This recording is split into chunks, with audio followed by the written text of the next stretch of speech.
What's up, guys, and welcome to another episode of Top of the List. In this episode, we're going to be reviewing the Hitman's Bodyguard and Hitman's Wife's Bodyguard. Oh, there we go. Yep.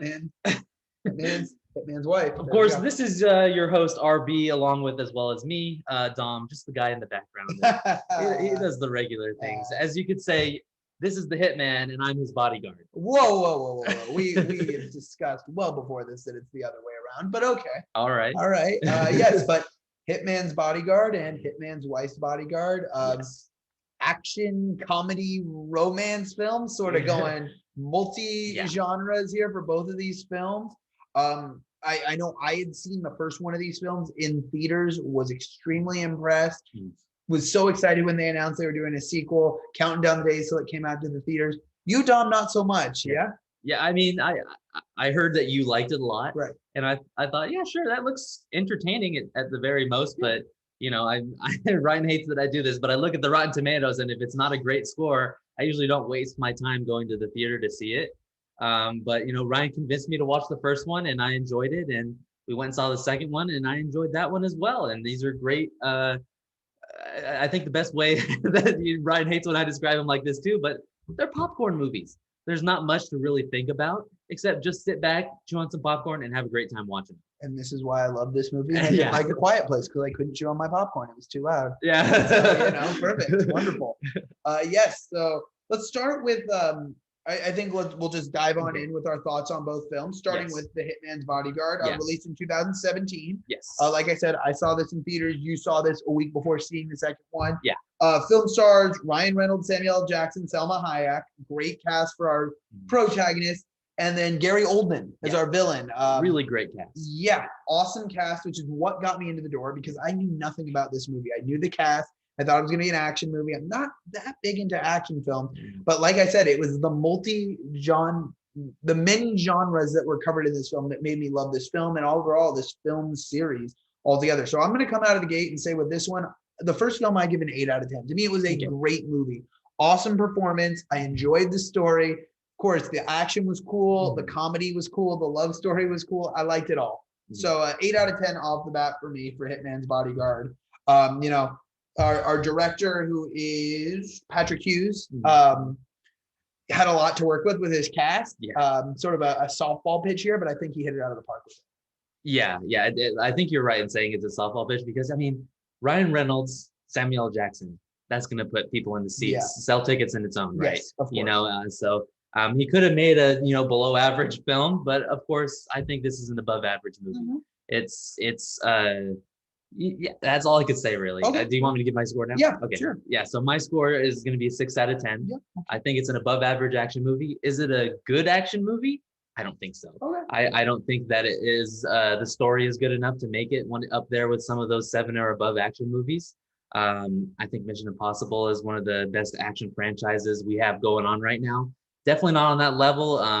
Maybe one day we'll talk about Mission Impossible if Ryan ever gets around to watching them. But the most recent Mission Impossible I thought was like a 10 out of 10. So, but anyways, I divert.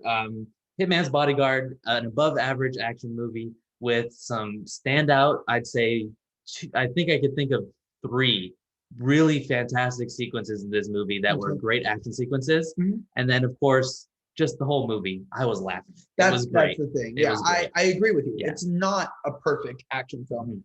I'm not a big action film fan. That's why, as Dom said, I've not watched much Mission Impossible. I've seen, I think, Mission Impossible 3. That's probably about it. Yeah. But yeah, I just, I think it was because it was an action film. There were explosions and chase scenes and whatnot, but there was also comedy. There were other parts of this movie that makes this movie special to me. Yeah. Above average, not because it's a great comedy, because it's a great action film, because it's a great romance film, because it has all 3 and does relatively well in all 3 and puts it in together and still makes it an understandable movie. Yeah, absolutely. Yeah, like if you go and you watch like we were talking about, this one is kind of comparable to those early James Bond ones. Some of those are so moronic, and I'm thinking about even, we both like Die Hard, right? If I know you've only seen a couple of them, but I've seen most of the Die Hard ones. Right. Like the most recent one they made, I think it was Live Free or Die Hard. No, the most recent was It's a Good Day. It's a Good Day to Die Hard. Bruce Willis jumps off of a 12-story building and survives. That's moronic. No, in this one, these guys, it's believable. You know, I mean, there are certain scenes that are definitely not believable. How many times you got to go through a windshield and not but still, that's just for comedic purpose. But I mean, and that's the thing. This movie's not taking itself seriously, and that's what's so great about it. And you know, whereas a movie like A Good Day to Die Hard, it's a serious action movie, yet he's surviving getting shot by a missile and stuff like that. You know what I mean? So it's like, similar to like the new Fast and Furious films that we've seen. Absolutely. Where they're driving into space. Driving into space. And taking it seriously, not saying this is a comedy, we're gonna jump into space, you know, with Evil Knievel. Yeah. Stupid. They're seriously driving into orbit. Yeah. That's stupid. No. This one was a comedy movie. It didn't take itself too seriously. And every time that Samuel L. Jackson and Ryan Reynolds are just sitting in a car talking to each other, it's gold. It's pure gold. It really is, and I think this film has a standout, and this is what generated the idea for a sequel. Has a standout performance by Salma Hayek. I think she is hilarious in this film. I think audience members wanted more, which is why they prompted this second movie that centers around her, the Hitman's wife, bodyguard. I like her a lot more in the second one. I agree. I agree completely. She was barely in the first one. Yeah, but I thought she was hilarious in her. Memorable, yes. Very definitely memorable. So as far as positives go, I think that my favorite action sequence is the boat chase. Right, with through Samuel Amsterdam. Jackson, through Amsterdam. It's great because, and this is what makes a great action scene, Ryan. It's not just a car chase. It's not just a guy running down on a motorcycle. It's not a guy just racing against the clock. It's Samuel Jackson on a boat being chased by 3 vans, also being pursued by Ryan Reynolds on a motorcycle, all at the same time. It's all going on, and it's a lot of wide shots. You can see them all chasing each other. Fantastic. Yeah. And well done, and in a really awesome setting too, on the canals of Amsterdam. Yeah, definitely. Yeah. And it was really great. I was very happy to see that, because up to that point, I hadn't seen a standout sequence. Okay. I know that you say you like the sequence at the beginning with where he blows up the building. I think you said. I like that sequence, but no, I mean standout action sequences in the beginning. I'm thinking more of the escape scene when they're closing in on Samuel L. Jackson and Ryan Reynolds when they get out of the building. Yeah, I like that sequence. That's a decent one as well. My favorite hand-to-hand combat scene, though, it comes later in the movie, where it's Ryan Reynolds in the hardware store. Versus the guy, and it's a lot of like I said, we've talked about this before. No cuts. Yeah, I like when they don't cut the camera, and they did it. And Ryan Reynolds was all game for it, and that was a great scene. Yeah, without a doubt. Yeah, so those are my big highlights in this movie. And that's all a one cut. It's not just in a hardware store. He's going from that like torture dungeon he's in through that kitchen where he's beating the guys up and dunking, they're putting their faces on the griddle to into the hardware store. Yeah, that was impressive. Yeah, that was impressive, I will say. Yeah. So that's what makes it an average action movie for me. Now, the reason why I don't give this one a 7 or above. Unfortunately, and I hate to say this, but it's Gary Oldman. The villain in this one disappointed me. It felt like it was kind of unnecessary. We kept cutting over to Gary Oldman and all these menacing people he's ordering around. I just want to get back to Ryan Reynolds and Samuel L. Jackson. Okay. What do you think about that? I disagree, and I think it transitions nicely into the Hitman's wife's body. Okay. I much preferred Gary Oldman's character as he was more believable again. Yes. As he's more serious. A dictator from a former Soviet nation, Belarus, I believe, who has committed atrocities against his people. That's believable.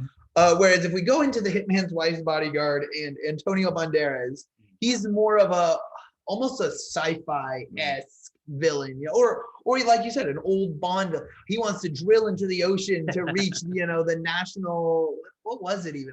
It's not even that memorable because it's just, I've seen this before, the giant diamond drill bit, so we can drill through the ocean to get access to something to completely destroy all of Europe's infrastructure by doing one thing. That was a little cheesy for my taste, but once again, it is a comedy. I much preferred the idea behind Gary Oldman's character because it wasn't him doing anything. It was him standing trial for his atrocities, and then Ryan Reynolds getting his key witness, Samuel L. Jackson, to this hearing while all these assassins are trying to kill him. Yeah, and for both of these villains, we're talking about both of them now. I think they serve as nothing more than just to have a ticking clock in the movie. Yeah, that's fair. And it's a very easy way. I'm very disappointed when action movies do this. It's why I'm giving it not as high of a score. It's an easy way for the writer, screenwriter, or for the director to just add some cheap suspense, right? You know, there's a trial. This is the time it's happening. They have to get there before. I'm sorry, and I'm not as well versed in action films as you, but in my head, that's every single action film. I mean, television too. The one that comes to mind is Jack Bauer, 24, where literally the entire episode takes place over 24 hours, and you're watching the clock tick down. Yeah, and you know what? That's part of an action. Some action movies, do it, and now it's well executed in some, and in others it's not. You know, like I hate to bring up Mission Impossible again. That's an example of a really great ticking clock here at the end. I don't want to spoil it for you, but in the most recent Mission Impossible Fallout, there's literally a ticking clock, and it is very suspenseful. And I don't want to spoil it for you, so I can't. If you guys have seen that movie, you know what I mean. That's a well executed ticking clock, and this one, it just felt like they had to get there before a certain time, and it was taking the entire movie to do so. And I thought the at least the ticking clock situation, we're going to call it, was much better handled in the first film. In the first one, I really enjoyed it. For the Antonio Banderas one, it's like, why are we delaying drilling? If you're a villain, why do you have to say, "Oh, I'm going to do it now"? You know, why couldn't you just start drilling? I know he needed the it's like James Bond, you know, the laser pointed at his crotch. I'm gonna rip you in half now, right now. Minutes, when this clock reaches 12:30 p.m. Yeah, I know what you mean. So that's kind of the villains were, I think, probably the biggest negatives for me. Well, because it's not about the villains. I mean, we were just talking about our Rick and Morty episodes and how sometimes it pulls focus from the main storyline. The villains are really Ryan Reynolds or Samuel L. Jackson's disagreements that hold one or both of them from getting to their end goal, their common goal. Really, true, And then, you know, and that's what makes an amazing action movie. The one I always bring up on our show, The Winter Soldier. Dude, The Winter Soldier is one of the best action villains of all time. You know, whenever he appears on screen, you feel that menace. When Gary Oldman's on screen, he's just ordering guys around. You know, it's know what I mean. To me, they had a great scene to make it more menacing. They have this scene where they're beginning. Well, they have this scene where they're talking about him, how he's been poisoned, and his face is all deformed, and it cuts to like a close up on his face, and he has like one little scar. And like they could have made him really menacing if they like jacked up his face with the makeup, whatnot. Here's my thing: we're hearing about them.